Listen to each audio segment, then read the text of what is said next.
প্রভাবে বঙ্গোপসাগর এখন উত্তাল। কিছু উপকূলীয় জেলায় ঝোড়ো বাতাস ও বৃষ্টি শুরু হয়েছে, জলোচ্ছ্বাসের আশঙ্কা আছে। আওয়ামী লীগ দেশের উন্নয়ন করে আর বিএনপি অশান্তি সৃষ্টি করে। রাজধানীতে বঙ্গবাজার মার্কেটে ভিত্তিপ্রস্তর স্থাপনে বলেছেন প্রধানমন্ত্রী। ঝিনাইদহের এমপি আনারকে হত্যায় আগের দুটি পরিকল্পনা ব্যর্থ হয়েছিল, তৃতীয়টি সফল হয় জানিয়েছে পুলিশ। আনারের দেহাবশেষ এখনো মেলেনি। এবং দ্রোহ ও সাম্যের কবি কাজী নজরুল ইসলামের ১২৫তম জন্মবার্ষিকী উদযাপিত। দেশ জুড়ে নানা আয়োজনে শ্রদ্ধা ও ভালোবাসায় কবিকে স্মরণ।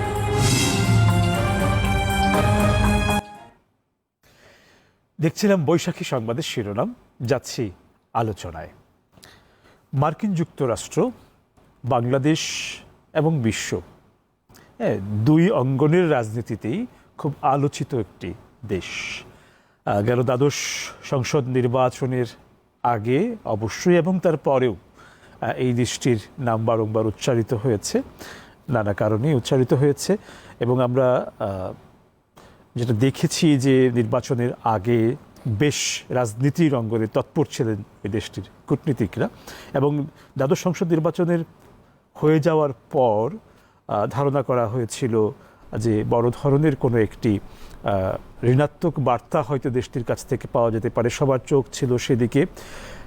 শেষ যেটি হলো সেটি হচ্ছে মার্কিন যুক্তরাষ্ট্রের সহকারী পররাষ্ট্রমন্ত্রী জোনাল লুই, উনি বাংলাদেশ সফর করে গেলেন এবং সেখানে উনি সম্পর্ক উন্নয়নের একটা বড় বার্তা দিয়ে গেলেন। আবার তিনি যখন চলে গেলেন, যাওয়ার পরপরই আবার বাংলাদেশের সাবেক সেনাপ্রধানের উপর স্যাংশন জারির একটি বিষয় আমরা দেখলাম। তো এই যে মার্কিন যুক্তরাষ্ট্রের বিভিন্ন রকম যে আচরণ, সেই জায়গাটি মাথায় রেখে আজকের আলোচনার সূত্রপাত। যাব আপনাদের কাছে কথা শুনবার জন্য। তার আগে একটু শুনে নিচ্ছি, গেল বৃহস্পতিবার প্রধানমন্ত্রী শেখ হাসিনা মার্কিন যুক্তরাষ্ট্র প্রসঙ্গে তিনি যদি নাম উল্লেখ করেননি, যে বক্তব্যটি রেখেছেন সেটি একটু শুনে নেব। যদি আমি বাংলাদেশে কারো এয়ারবেস করতে দিই, ঘাঁটি করতে দিই, তাহলে আমার কোনো অসুবিধা নাই। কোনো এক সাদা চামড়ারই প্রস্তাব, আমি একই জবাব দিছি। দেশের অংশ ভাড়া দিয়ে বা কারো হাতে তুলে দিয়ে আমি ক্ষমতায় যেতে চাই না, আমার ক্ষমতার দরকার নেই। তো চক্রান্ত এখনও আছে। ইস্ট তিমোরের মতো বাংলাদেশেরও একটা অংশ নিয়ে, তারপরে চিটাগাং, মিয়ানমার, এখানে একটা খ্রিস্টান স্টেট বানাবে, বে অফ বেঙ্গলে একটা ঘাঁটি করবে, এয়ারবেস করে কার উপর হামলা করবে। যদি একটা দেশকে দেখানো হয়, কিন্তু সেটা তো না, আমি তো জানি আরও কোথায় যাবে। যে কারণে আমাদের কিছু সমস্যা সবসময় পড়তে হবে, আমি জানি, কিন্তু আমি ওটা পাত্তা দিই না, সোজা কথা। শুনলাম প্রধানমন্ত্রীর বক্তব্যটি। আলোচনাটা এবার শুরু করছি আপনাদের প্রান্তে। ASM আউয়াল, কিছু ইঙ্গিত রয়েছে প্রধানমন্ত্রীর এই বক্তব্যে, যে ইঙ্গিতের ভেতরে আছে একটি দেশের রাজনৈতিক তৎপরতার বিষয়, ইঙ্গিতের ভেতরে আছে একটি দেশের সামরিক তৎপরতার বিষয়ে। আপনারা নিরাপত্তা বিশ্লেষক হিসেবে এবং কূটনৈতিক অঙ্গনে সক্রিয় থাকা একসময়কার একজন মানুষ হিসেবে একটু আপনাদের এই মুহূর্তে আপনার বিশ্লেষণটি শুনে আলোচনা শুরু করতে চাইছি। ধন্যবাদ আমাকে আজকের এই অনুষ্ঠানে আমন্ত্রণ করার জন্য। মাননীয় প্রধানমন্ত্রী যে বক্তব্য দিয়েছেন, আমি বলবো যে আমাদের প্রধানমন্ত্রীর যে মানে ওভার দ্য ইয়ার্স উনি যে পলিটিক্যাল ম্যাচুরিটি অর্জন করেছেন, প্রাজ্ঞতা অর্জন করেছেন, তাতে অনেক কঠিন বিষয়, যেটা হয়তো অনেক ধরনের রেফারেন্স, আমরা যখন কথা বলবো অনেক রেফারেন্স, অনেক তাত্ত্বিক ব্যাখ্যা, অনেক কিছু দিয়ে সেটাকে একটা দাঁড়া করাই আমরা। বাট উনি ওই জিসটা এমন সহজ সরলভাবে তুলে ধরেন যাতে এটা জিনিসটা সহজ মনে হয়। তো আমি যেটা বলবো যে ভূরাজনীতি যেভাবে আপনার, ভূরাজনীতি তো সবসময় ছিল, আগেও ছিল, এখনও আছে। বেসিক্যালি ভূরাজনীতিটা কি? এটা হচ্ছে যে আপনার এলাকার যে জিওগ্রাফিটা আছে, যে ভূ অবস্থানটা আছে, এটার উপরে ভিত্তি করে আপনি কিভাবে আন্তর্জাতিক সম্পর্ক গড়ে তুলবেন, যেখানে ভূমি, আপনার যে জিওগ্রাফি, আপনার যে অবস্থান, সেটা হবে একটা মুখ্য নিয়ামক। তো এইটাতে মানে যেহেতু আমরা সম্পর্কের কথা বলছি, সেটা দ্বিপাক্ষিক, আঞ্চলিক এবং বৈশ্বিক সম্পর্ক গড়তে গেলেই তো এখানে একটা কোলাবোরেশনের ব্যাপার আসে, মানে পারস্পরিক যে সহযোগিতা সেই ব্যাপারটা আসে। তো সেটাই ছিল, কিন্তু আস্তে আস্তে আমাদের আমরা ওই দ্বিতীয় মহাযুদ্ধের পরে দেখলাম যে কোল্ড ওয়ার, যেটা শীতল যুদ্ধ, সে সময় একটা দুনিয়ার বিভাজন ছিল, ফ্রি ওয়ার্ল্ড বনাম সোভিয়েত ব্লক বা কমিউনিস্ট ব্লক, ওই একটা ভূ রাজনীতি তখন ছিল। এরপরে সোভিয়েত ইউনিয়নের ক্লাপস যখন হয়ে গেল নতুন পরিস্থিতিতে, তখন মনে হলো যে আমরা বোধহয় একটা এটা এক মেরুর বিশ্বে আমরা বোধহয় জি এসে শান্তির পড়লাম। একটা ইয়েতে চলে আসলাম। বাট ওই শান্তির যে পিস ডিভিডেন্ড যেটা বলতে, সেটাতে দেখা গেল যে আমরা it has become a unipolar world, একটা মহাশক্তি সেই ডমিনেটিং, এবং অন্যান্য যারা আছে তারা সাবঅর্ডিনেট শক্তি হিসাবে আছে। তো তখন আস্তে আস্তে এই যে দ্বিতীয় যে প্রেক্ষাপটটা ভূ রাজনীতি, সেটা আস্তে আস্তে স্পষ্ট হতে থাকলো। আর যে রিজিয়নাল যে পাওয়ারগুলো, আঞ্চলিক যে শক্তিগুলো, এগুলো যেগুলো ডরমেন্ট ছিল, এগুলো আস্তে আস্তে জেগে উঠতে থাকলো। যেমন আমরা যদি আমাদের অঞ্চলের কথা বলি, চায়না এবং ভারত, অষ্টাদশ শতাব্দী পর্যন্ত এই দুইটা দেশ ছিল পৃথিবীর ভিতরে প্রথম এবং দ্বিতীয় অর্থনীতি। চায়না ছিল 24% অফ ওয়ার্ল্ড জিডিপি, ভারত ছিল অখণ্ড ভারত, যেটা পার্ট আমরা ছিলাম 22%, 22% ওয়ার্ল্ড জিডিপির অষ্টাদশ শতাব্দী পর্যন্ত। তো এরপরে তো আমরা চলে গেলাম 2 শতাব্দীর ভারত, যে অখণ্ড ভারত, 2 শতাব্দীর ব্রিটিশ কলোনিয়াল রোল। চাইনিজরা চলে গেল আপনার সাথে, তাদের ওই যে সেঞ্চুরি অফ হিউমিলিয়েশন যেটা বলে, opium war and all this thing, Japanese invasion, সব কিছু মিলিয়ে এই দুইটা দেশ একদম নোজ ডাইভ, ওই মানে 22-24% ওয়ার্ল্ড জিডিপি থেকে একেবারে তলানিতে চলে গেল। যার ফলে এই দুইটা দেশের দুইটা শক্তির কোনো অস্তিত্ব ছিল না। তারপরে আপনার দেশ বিভাগ হয়ে গেল এই কলোনিয়াল রুলের পরে। তো সব কিছু মিলিয়ে এই যে অঞ্চলটা, এটা ছিল যে উদীয়মান যে ভূ রাজনীতি, এটার মতো মোটামুটি বাইরে। আমার মনে পড়ে আমি ডাইরেক্টিং স্টাফ ছিলাম আমাদের যে defence services command and staff college 90 দশকের মাঝামাঝির দিকে। তো তখন অনেক বিদেশি টিম এখানে আসতো। তো এই ভূ রাজনীতির আলোচনায় তখন কোনোভাবেই বাংলাদেশের যে কোনো অবস্থান আছে এটাকে তুলে ধরা যেত না আর কি। তো আমি তাদের সাথে কথা বললাম যে আমাদের কি কোনো ধরনের ভ্যালু নাই এই এই এই রাজনীতির, ভূ রাজনীতি বা বৈশ্বিক বা আঞ্চলিক প্রেক্ষাপটে?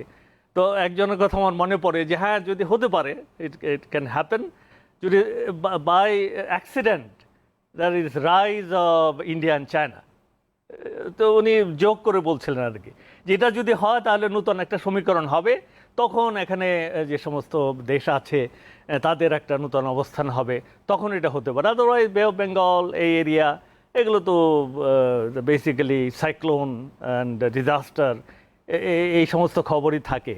এর বাইরে কোনো অর্থনৈতিক যে লেভারেজ যেটা বলে সেটা নাই, রাজনৈতিক লেভারেজ সেটা নাই। যার ফলে এটা মানে বৈশ্বিক যে ভূরাজনৈতিক রেডার, এটাতে কোনো ধরনের ইয়ে দেখা যাচ্ছে না, ইনক্লুডিং চায়না এবং ভারতের সম্পর্কে বলে যে দেখা যাচ্ছে না। ওয়ারেস ওই সময় কিন্তু চায়না ইজ রাইজিং। সেই দেং শিয়াওপিংয়ের যে পলিসি, যে hide your strength and bide your time, যে তুমি তোমার সময় ইয়ে করো, আপনার যে স্ট্রেংথ যেটা হচ্ছে এটাকে দেখানোর দরকার নাই। China was rising. তো 90 দশকের দিকে ইন্ডিয়া, বাংলাদেশ, আমাদের এই অঞ্চলও started rising. Asian tigers, south east Asia, they started rising. এর ফলে এই সে একবিংশ শতাব্দীর প্রথম থেকে একটা নূতন আঙ্গিক এখানে চলে আসলো। তো এই যে প্রেক্ষাপটটা, তো তাতে করে আমাদের ভূরাজনীতির যে কষাঘাত যেটা, এটা থেকে আমরা বলা চলে দূরে ছিলাম।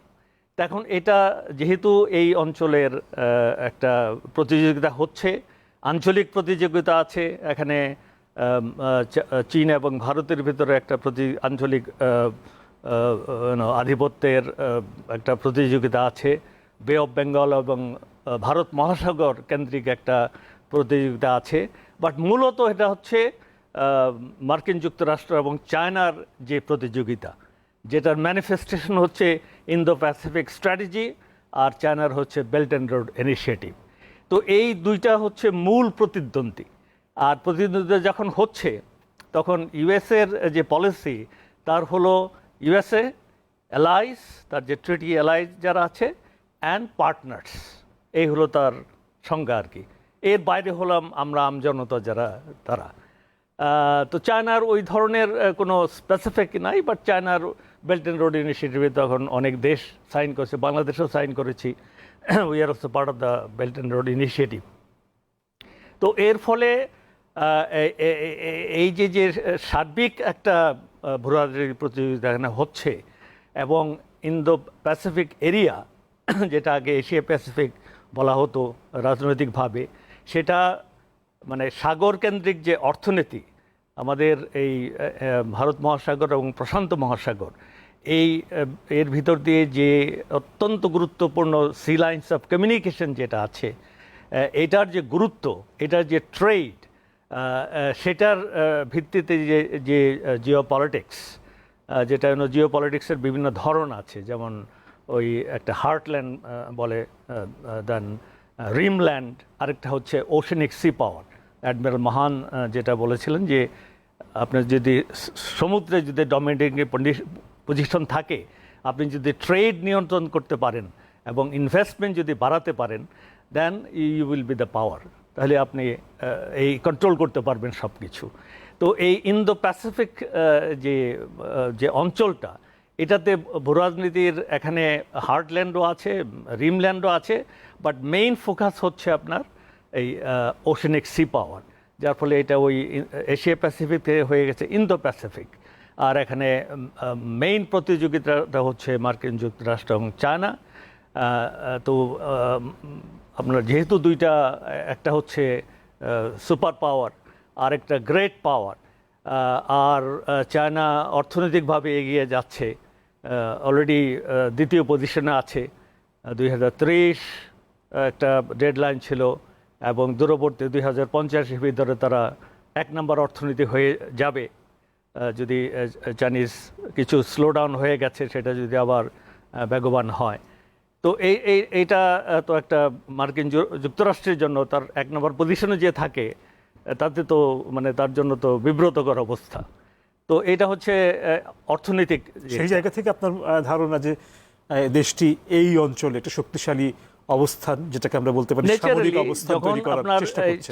চায়নায় আপনার যে প্রতিদ্বন্দ্বী, 1 নম্বর পজিশনে যে প্রতিদ্বন্দ্বী চায়না যেটা আছে, সে যেহেতু আপনাকে মানে ডিসপ্লেস করতে চাচ্ছে, তো এই যে একটা প্রতিযোগিতা, আর এটা ইতিহাসের দিকে তাকান, এই মার্কিন যুক্তরাষ্ট্র তো আর অনেক আগে তো ছিলই না। যখন আমি চায়না, ভারত এবং অন্যান্য শক্তির কথা বললাম, তখন মার্কিন যুক্তরাষ্ট্রের জন্মই হয় নাই, এই ছিল অবস্থা। তো এই বিভিন্ন সময় এই পাওয়ার যে স্ট্রাগল, পাওয়ার পলিটিক্স, বিভিন্ন দেশ উপরে উঠেছে, এবং এই যে উঠার যে প্রক্রিয়াটা, এটা সবসময় কোনো না কোনো সংঘাত, যুদ্ধ, এর ভিতর দিয়েই একটা নিচে গেছে আর একটা উপরে উঠেছে। শান্তিপূর্ণভাবে যে আপনার 1 নম্বর পজিশনে কেউ চলে গেছে ইতিহাসে, এর কোনো ইয়ে নাই। তো সেই প্রেক্ষাপটে এই যে প্রতিযোগিতা, এই প্রতিযোগিতার যে অভিঘাতগুলো, এটার একটা দিক মাননীয় প্রধানমন্ত্রী তার প্রজ্ঞা দিয়ে তুলে ধরেছেন, যেটা আনপ্যাক করতে মানে আমাদের আমরা যেভাবে করি, এটা অনেক আলোচনা করতে হবে। উনি সহজ ভাষায় বলে দিয়েছেন, বাট এটার প্রত্যেকটা ইঙ্গিত, প্রত্যেকটা যে বিভিন্ন আছে, এগুলো আনপ্যাক করার জন্য আবার আমাদের ওই অনেক যুক্তি খাড়া করতে হবে। আওয়াল, আবারও আসবো আপনার কাছে। আমরা যাচ্ছি অনলাইনে যুক্ত আমাদের আরেকজন অতিথি মেজর অফ সাহেব এমদাদুল ইসলাম, ওনার কাছে। বিশ্বে এই মুহূর্তে শুধু না, আমরা এর আগেও দেখেছি যে সামরিক অংশীদারিত্ব একটি বড় বিষয় হয়ে দাঁড়ায় ভূ রাজনীতির ক্ষেত্রে, এবং বৃহৎ শক্তিগুলি তাদের এলায়ের ভেতরে অনেক মধ্যসারির বা অনেক পিছিয়ে থাকা সারির দেশগুলোকেও অন্তর্ভুক্ত করতে চায় নানা হিসাব নিকাশের জায়গা থেকে।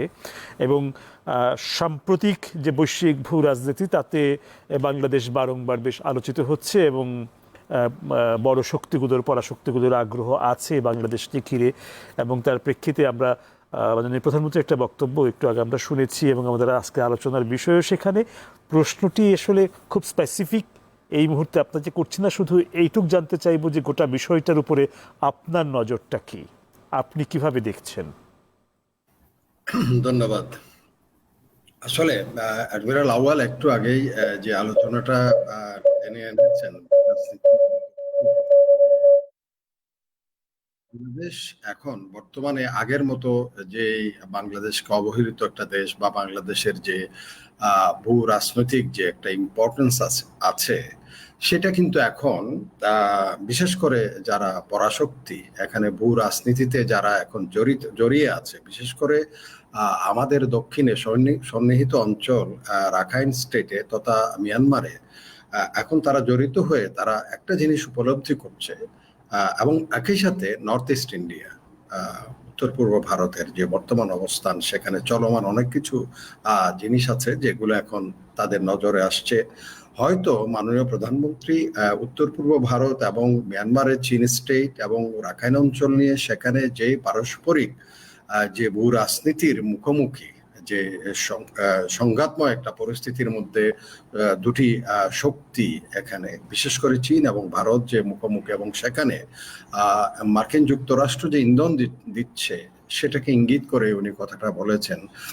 তো সেটা আমরা স্পষ্ট করে বলতে পারি, উনি হয়তো ওনার পজিশন থেকে ঠিক অত স্পষ্ট করে জিনিসটা বলার জন্য উচিত না এবং বলা ঠিকও না। বাট কথা হচ্ছে যে আমাদের দক্ষিণে সন্নিহিত অঞ্চলে বর্তমান যেটা চলছে, সেখানে একেবারে পরিষ্কার একটা ভূ রাজনৈতিক সংঘাত কিন্তু শুরু হয়েছে, যার করাল ছায় আমরা আছি। বাংলাদেশ করাল ছায় আছি মানে এই জন্য যে যখন আপনার বিশেষ করে সাউথ চায়না সিতে যখন ইউনাইটেড স্টেটস চায়নাকে সেখানে বারবার অন্যান্য দেশকে নিয়ে ইউনাইটেড স্টেটস আর হার্ডল ক্রিয়েট করেছে, এবং একই সাথে আপনার চায়নার অন্যান্য বিষয়ে যখন ইন্টারফারেন্স করে যাচ্ছে, বিশেষ করে তার জ্বালানি সরবরাহ লাইনগুলির উপরে যখন হার্ডেল সৃষ্টি করে যাচ্ছে, তখন চায়না তার একটা অল্টারনেটিভ খুঁজে যাচ্ছিল। সেটা হচ্ছে অল্টারনেটিভটা খুঁজতে গিয়েই আমাদের এখানেও অ্যাপ্রোচ করেছিল চায়না, সেটা যে কোনোভাবে হয় নাই, যে কোনো কারণে হোক। But subsequently the Myanmar offer that opportunity, that just the way for the Chinese. তো সেটা কি? সেটা হচ্ছে চকপিউ, এই আমাদের আরাকান অঞ্চলে। সেখানে দুটো কারণে ভূ রাজনীতিতে এটা খুব সামনে চলে আসে। একটা হচ্ছে তাঁসুয়ে গ্যাস ফিল্ড, আরেকটা হচ্ছে সেখানে আপনার এই যে Kyaukphyu deep sea port. China avoid করে চলে আসছে মালাক্কাকে। মালাক্কার উপরে অনেক ধরনের হার্ডেল সাউথ চায়না সিকে বেস করে এখন তারা চকপিউতে এসে over the Bay of Bengal they can reach the Indian Ocean. সেটা which was not like by other contestant যারা ওখানে ভূ রাজনীতি যারা স্টেক হোল্ডার আছে, সেখানে একই সাথে এখানে আমাদের ধরে নিতে হবে, বুঝতে হবে যে এখানে ভারত তাদের কালাদান মাল্টিমোডাল মাল্টি ট্রানজিট যে প্রজেক্ট আছে, সেই জিনিসটাও আমাদেরকে বক্তব্যের মধ্যে আনতে হবে। তাইলে বুঝতে পারবো আমরা কেন বাংলাদেশ এখানে ভূ রাজনীতিতে বর্তমানে একটা অবস্থানে যাচ্ছে, বা তার ইম্পর্টেন্স কেন মার্কিন যুক্তরাষ্ট্র বাংলাদেশের উপরে এসে নানা ধরনের চাপ, নানা ধরনের তাপ সৃষ্টি করে যাচ্ছে। এটার পেছনে কারণ হচ্ছে যে এই কালাদান মাল্টিমোডাল যেটা transit project, it is started from Calcutta to তারা শিলিগুড়ি নেক যেটা আছে, চিকেন নেকও বলা হয়, সেটাতে চায়না ভুটানের মধ্যে তাদের অবস্থান শক্ত করেছে। একই সাথে Nepal is not that very friendly with India, বাস্তবতা হচ্ছে কিছুটা হোস্টাইলিটি তাদের মধ্যে আছে। তো সেটাকে অ্যাভয়েড করে তারা ইস্ট ইন্ডিয়াকে তারা ও ভারতের পূর্বাঞ্চলকে তারা সংযুক্ত করার জন্য কলকাতা, সিটওয়ে এবং প্লেটোয়াকে ল্যান্ডিং পয়েন্ট হিসেবে ধরেছিল চীন স্টেটের, মিয়ানমারের। সেখানে চীন স্টেটের যে প্লেটোয়া, সেটাকে সাবসিকুয়েন্টলি আরাকান আর্মি তাদের দখলে নিয়েছে। দখলে নেওয়ার পরপরই তারা ওখান থেকে আস্তে আস্তে সামনের দিকে, অর্থাৎ পশ্চিমাঞ্চল যেটা ওয়েস্টার্ন কমান্ড বলে মিয়ানমার, সেই ওয়েস্টার্ন কমান্ডের দিকে আস্তে আস্তে তারা ম্রাউ হয়ে, তারও আগে ট্যাবন হয়ে, ম্রাউ হয়ে, এখন বুতিরং পর্যন্ত হয়ে নিচের দিকে আমাদের অর্থাৎ নাইকংচুরির অপর দিকে এই আস্তে আস্তে এই বেলটাকে তারা তাদের কবজায় নিয়ে গেছে।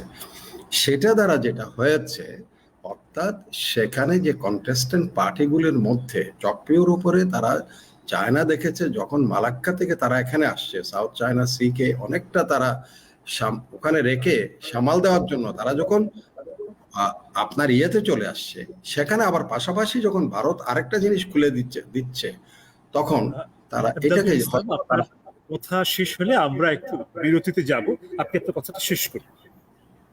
না, আমার তো শেষ হবে না, তাহলে বিরতিতে যান, আমি কথাটা ফ্লোটা এখানে নষ্ট হয়ে যাবে। তাহলে আপনি বিরতিতে যান, তারপরে আমি কথা বলবো। আচ্ছা ঠিক, তাহলে বিরতির থেকে ফিরে আপনার কাছে আসছি। জি প্রিয় দর্শক, সময় হয়ে গেল ছোট্ট একটা বিরতি, ফিরবো কিছুক্ষণের ভিতর, আশা করি সঙ্গেই থাকছেন।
প্রিয় দর্শক, আপনাদের আবারও স্বাগত ইস্পাহানি মির্জাপুর 0 আওয়ারে। ধন্যবাদ বিরতির সময়টুকু আমাদের সঙ্গে থাকার জন্য। মেজর অবসরপ্রাপ্ত এমদাদুল ইসলাম, ফিরছি আপনার কাছে, আপনার কথার মাঝখানে একটু বিরতিতে যেতে হয়েছিল। হ্যাঁ জি, আমি যে কথা বলছিলাম, তো চকপিওতে এখন যখন পাশাপাশি যখন এখানে কালাদার মাল্টিমোডাল যে ট্রানজিট প্রজেক্ট যখন চলে আসলো, ইট ইজ অলমোস্ট জেপার্ডাইজড নাও। এটা আরাকান আর্মি সেখানে পুরো দখল নিয়েছে বেলটা। এখন সেখানে এই যে পারস্পরিক যে ভূ রাজনৈতিক ভূ স্বার্থের বা ভূ অর্থনীতির যে হানাহানি, সেটা কিন্তু একেবারে পুরাপুরি দৃশ্যমান। ভূ রাজনীতির সেটা হচ্ছে ভারতের এখন বর্তমানে একদম স্পষ্ট করে বললে আপনার মিজোরাম থেকে শুরু করে এই যে আমাদের অঞ্চলে কিছু আমাদের অর্থাৎ বান্দরবনে এই যে কিছুদিন পর্যন্ত আমরা খুব করে কুকি চিন করছিলাম, কুকিদের কিন্তু একটা ভালো অবস্থান মিজোরামে আছে। তারপর যদি মণিপুরে চলে যান, কুকিদের ওখানে তারা they are the contrasting party with the Meitei. এখানে কিন্তু এই জিনিসগুলোর উপরে কিন্তু এখন অনেকেই যেটা বলা হচ্ছে, যেটা ইঙ্গিত দেওয়া হয়েছে, মাননীয় প্রধানমন্ত্রী যেটা ইঙ্গিত দিয়েছেন, সেখানে মিজোরা কিন্তু মেজরিটি আর দা ওখানে তারা ক্রিশ্চিয়ানিটির দিকে চলে গেছে।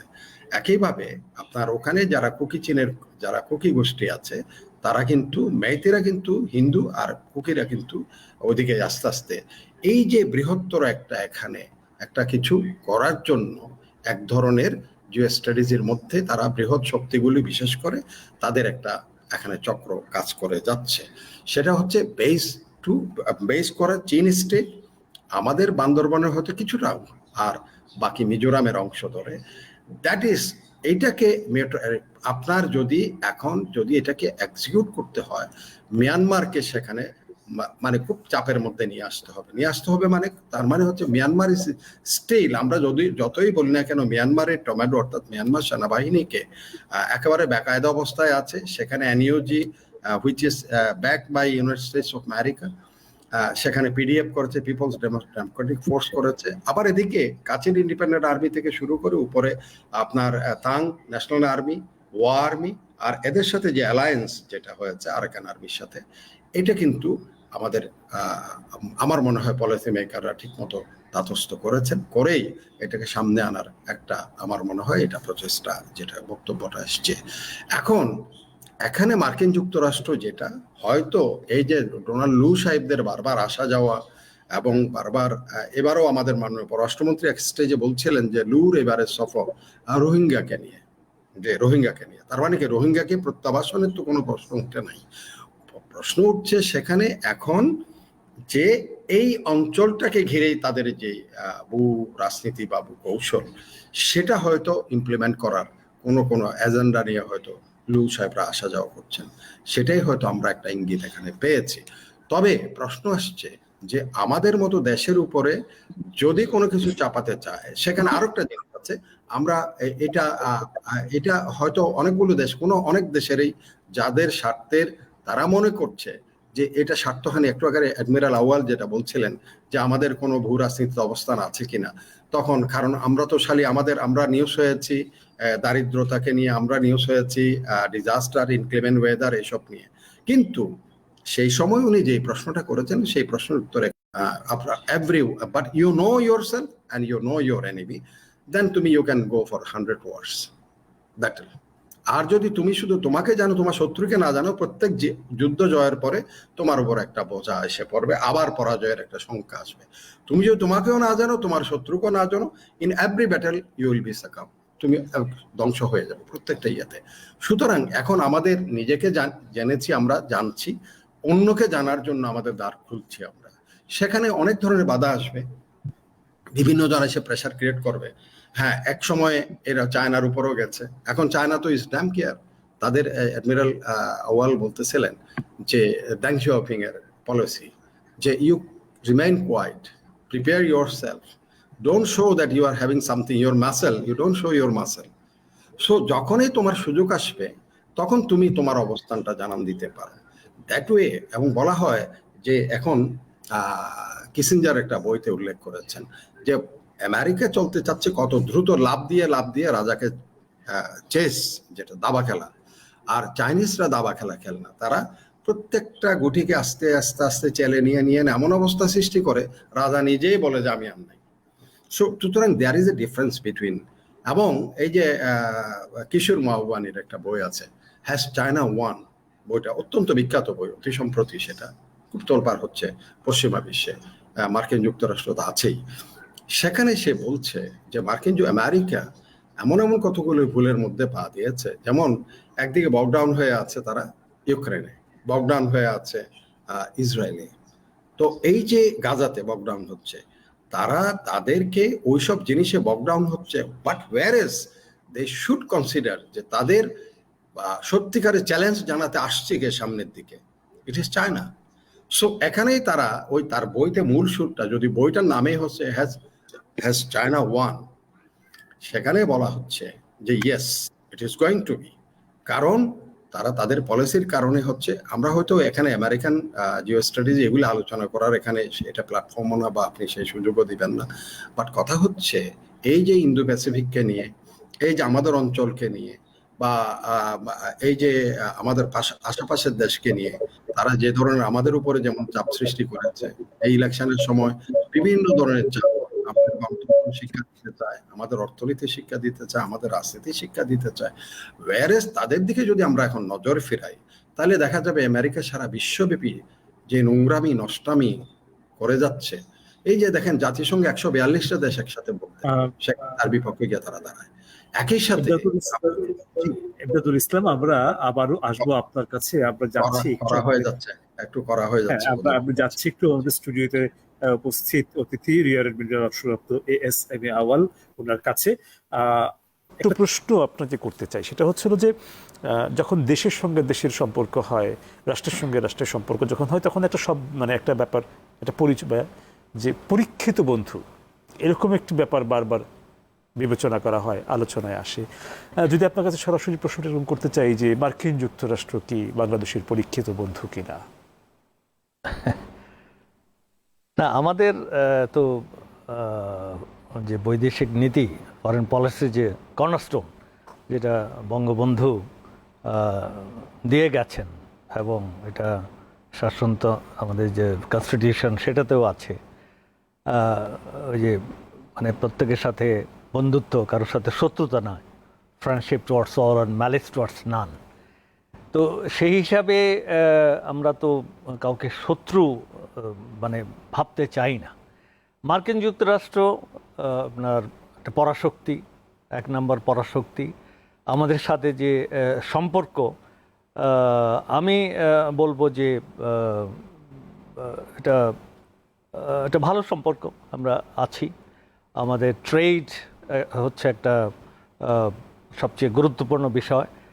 তো মার্কিন যুক্তরাষ্ট্র হচ্ছে আমাদের the single largest trade destination RMGর জন্য। এরপরে আমাদের যে বিভিন্ন ধরনের বহুমাত্রিক যে এনগেজমেন্ট আছে, বিভিন্ন বিষয়ে আমাদের মার্কিন যুক্তরাষ্ট্রের সম্পর্ক আছে। বিভিন্ন আন্তর্জাতিক বিষয়ে আমাদের মতদ্বৈততা থাকা সত্ত্বেও আমরা একসাথে কাজ করছি।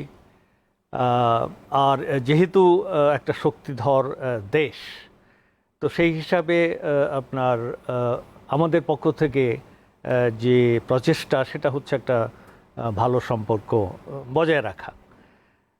সেটাই হচ্ছে আমাদের ফরেন পলিসির উদ্দেশ্য।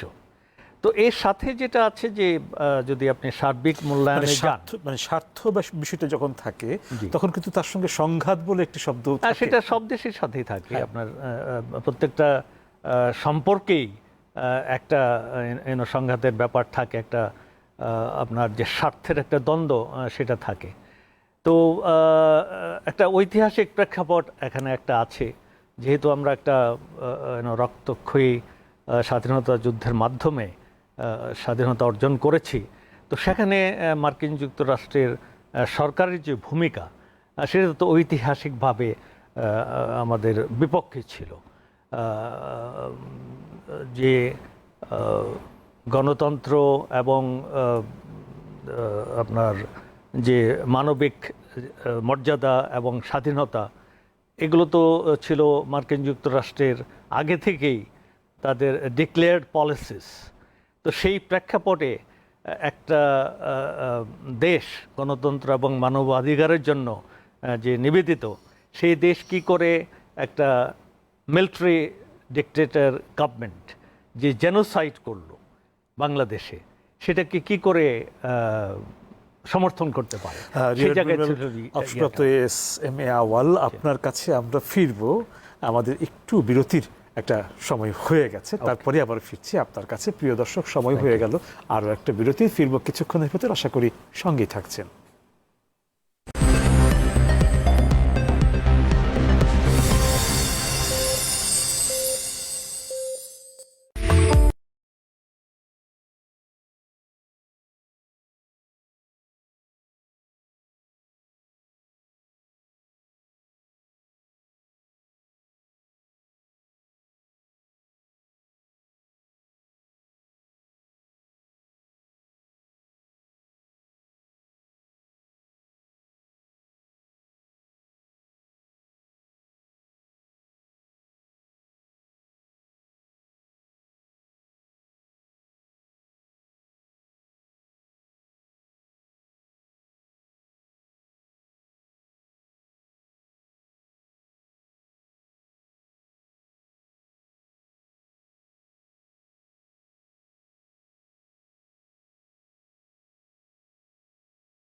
প্রিয় দর্শক, আপনাদের আবারও স্বাগত ইস্পাহানি মির্জাপুর জিরো আওয়ারে। ধন্যবাদ বিরতির এই সময়টুকু আমাদের সঙ্গে থাকার জন্য। ফিরছি রিয়ার এডমিরাল অবসরপ্রাপ্ত এস এম আওয়াল, আপনার কাছে কথার মাঝখানে গিয়েছিলেন বিরতিতে। হ্যাঁ, তো সেই একটা মার্কিন যুক্তরাষ্ট্র পরীক্ষিত বন্ধু কিনা এই প্রসঙ্গে আপনি বলছিলেন। সেই যে একটা ঐতিহাসিক প্রেক্ষাপট, সেটা আমাদেরকে সবসময় ব্যথিত করে। মানে ৭১ মার্কিন যুক্তরাষ্ট্রের ভূমিকা। রাইট, সেই আবার সেখানেও সেই ভূরাজনীতি, এই ভূরাজনৈতিক যে তখন মার্কিন যুক্তরাষ্ট্র চেষ্টা করছিল চায়নার সাথে তার রিলেশনশিপটা উন্নত করার জন্য, যাতে করে সোভিয়েত ইউনিয়নের কাছ থেকে চায়নাকে সরিয়ে নিতে পারে। এই যে ভূরাজনৈতিক অ্যাক্সেস, সেই অ্যাক্সেসের জন্য সে একটা জেনোসাইডাল মিলিটারি ডিক্টেটরের সাথে হাত মিলিয়েছে। এবং যখন চায়নাতে গেল, চায়নাতে তখন চলছে, আপনার কালচারাল রেভলিউশন চলছে, সেখানে মাও সেতুংয়ের কমিউনিস্ট পার্টির লোকজনকে মেরে শেষ করে দিচ্ছে। আবার সেখানে হাত মিলালো আরেকটা রিপ্রেসিভ রেজিমের সাথে, just for the sake of geopolitics. আর সেখানে বাংলাদেশ, যেটার উদ্বোধন হয়েছিল মানবিক মর্যাদা এবং সুন্দর একটা দেশের জন্য, সেটাকে আমাদেরকে পদদলিত করা হলো। তার সাথে আরেকটা জিনিস, যেটা কিসিঞ্জার বলেন না, একটা মিটিংয়ে অন্য একজন বলেছিলেন বটমলেস বাস্কেট, সেটা আমাদের সবসময় তারা করে। এবং এটা তো সবসময় আমরা বলি যে এই ধরনের একটা মন্তব্য ছিল। তো এই সমস্ত প্রেক্ষাপটে যদি আপনি ওই পুরনো ওই জিনিসগুলো আনতে যান, অনেক কিছু আছে যেখানে হয়তো খুব একটা ভালো আমরা বলতে পারবো না, কিন্তু যে বাস্তবতা, বঙ্গবন্ধুর যে সেই যে ডিকটামটা ফরেন পলিসির, যে আমাদের এনগেজ করতে হবে, সেই প্রেক্ষাপটে আমাদের সর্বোচ্চ যে একটা ভালো সম্পর্ক, সেটা বজায় রাখা উচিত। আর যে বাস্তবতাটা, সেটা আমাদেরকে জানতে হবে। আমি যেটা আগে বললাম, যে তার হলো মার্কিন যুক্তরাষ্ট্র ট্রিটি অ্যালাইস, এরপরে হচ্ছে পার্টনার্স, এরপরে হচ্ছে আমজনতা। তা আমজনতার জন্য কোনো কিছু নাই। আর আমরা যে বিভিন্ন ধরনের আবেগ আপ্লুত হয়ে যাই, এগুলো আমাদেরকে বুঝতে হবে। মার্কিন রাজনীতি বা বিশ্বের রাজনীতি বুঝতে হবে, তাদের একটা টুল বক্স আছে। এই টুল বক্সে আপনার হিউম্যান রাইটস আছে, গণতন্ত্র আছে, বিভিন্ন ধরনের টুল আছে। যেখানে যেটা দরকার সেটা তারা করে। এটার সাথে আমরা আমাদের প্রয়োজন অনুযায়ী আমাদের কেউ যে এখানে কোনো জায়গায় মানে করবে, গণতন্ত্র ঠিক করে দিবে। যেমন মার্কিন প্রেসিডেন্ট 2 বার এসেছিলেন মায়ানমারে গণতন্ত্রকে ঠিক করার জন্য। ওবামা 2 বার এসেছিলেন, এই বাংলাদেশের উপরে দিয়ে উড়ে গেছেন। ফল কি হলো?